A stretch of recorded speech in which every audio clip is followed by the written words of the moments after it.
Hello guys, ఈరోజు నేను Kingdom movie review గురించి చెప్పడానికి వచ్చాను. దానికంటే ముందు మన ఛానల్ సబ్స్క్రైబ్ చేసుకోండి, లైక్ చేయండి, షేర్ చేయండి. ఇంకా వీడియోలోకి వెళ్ళిపోదాం.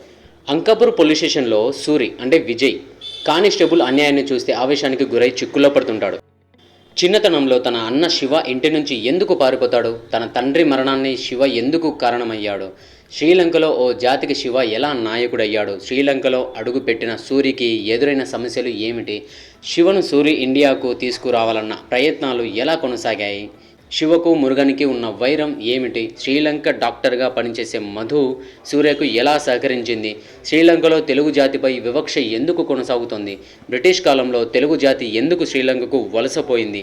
పోలీస్ ఆపరేషన్పై వెళ్ళిన సూరి తెలుగు జాతికి నాయకుడు ఎలా అయ్యాడు అనే ప్రజలకు సమాధానమే కింగ్డమ్ సినిమా కథ. చిన్నతనంలో పారిపోయిన తన అన్న శివ అంటే సత్యదేవ్ కోసం వెతుకుతుంటాడు. ఓ సమస్యలో ఇరుక్కుపోయిన సూరి సస్పెన్షన్ వేటు పడే సమయంలో తన ఉన్నతాధికారి ఓ సీక్రెట్ మిషన్ను అప్పగిస్తాడు.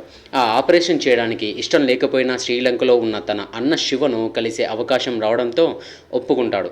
దాంతో స్పెషల్ ఆపరేషన్ కోసం శ్రీలంకలో అడుగు పెడతాడు సూరి.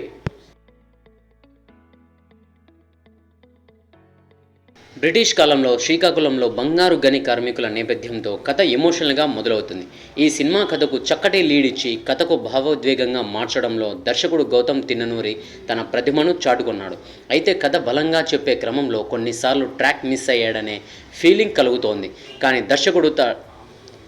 దర్శకుడు తడబాటుకు గురైన ప్రతిసారి విజయ్ దేవరకొండ తన డ్యూటీని సక్రమంగా చేసి బలహీనమైన సన్నివేశాలకు మరింత బలం చేకూర్చాడు. స్టోరీ పాయింట్లో హై ఎనర్జీ ఉన్నప్పటికీ దానిని పూర్తిగా సద్వినియోగం చేసుకోవాల్సి ఉండాల్సిందనే ఫీలింగ్ కలుగుతుంది. హై వోల్టేజ్ ఓపెనింగ్ తర్వాత ఫస్ట్ హాఫ్ను మరీ స్లోగా నడిపించాడు. కానీ ఫ్రీ ఇంటర్వెల్ నుంచి ఇంటర్వెల్ వరకు వేగం పెంచి సెకండ్ హాఫ్పై ఆసక్తిని పెంచడంలో గౌతమ్ సక్సెస్ అయ్యాడు. సెకండ్ హాఫ్లో పెట్టుకున్న భారీ అంచనాలకు తగినట్టుగానే కొన్ని సీన్లను అద్భుతంగా డిజైన్ చేసుకున్నారు. సెకండ్ హాఫ్లో చాలా అప్ అండ్ డౌన్స్ ఉండడం వల్ల స్టోరీ మరింత బలహీనంగా కనిపిస్తోంది.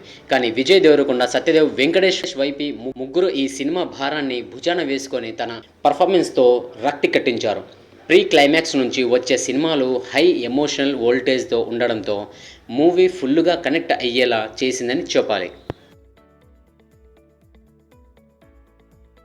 సూరిగా విజయ్ దేవరకొండ తన పర్ఫార్మెన్స్తో చెలరేగిపోయాడు. కీలక సన్నివేశాల్లో హై ఎనర్జీతో సన్నివేశాలకు ప్రాణం పోశాడు. కొన్ని సీన్లలో ఇచ్చిన ఎక్స్ప్రెషన్స్ చాలా బాగున్నాయి. ఈ సినిమాకు విజయ్ దేవరకొండ యాక్టింగ్ ఓ మ్యాజిక్ అని చెప్పాలి.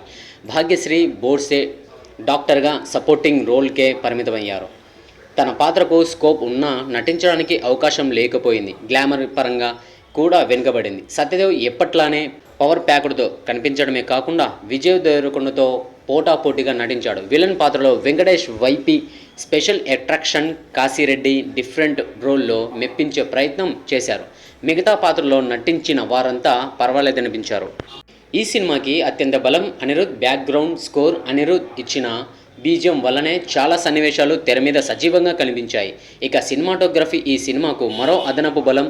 నాగవంశీ అనుసరించిన ప్రొడక్షన్ వాల్యూస్ టాప్ క్లాస్గా ఉన్నాయి. సినిమాలోని ప్రతి ఫ్రేమ్ చాలా రిచ్గా ఉంది. మొత్తంగా చెప్పాలంటే సినిమా ఒక రకంగా ఉందని చెప్పొచ్చు. ఒకవేళ మీరు సినిమా చూస్తే ఎలా ఉందో కామెంట్ చేయండి. అలాగే మన ఛానల్ సబ్స్క్రైబ్ చేసుకోండి.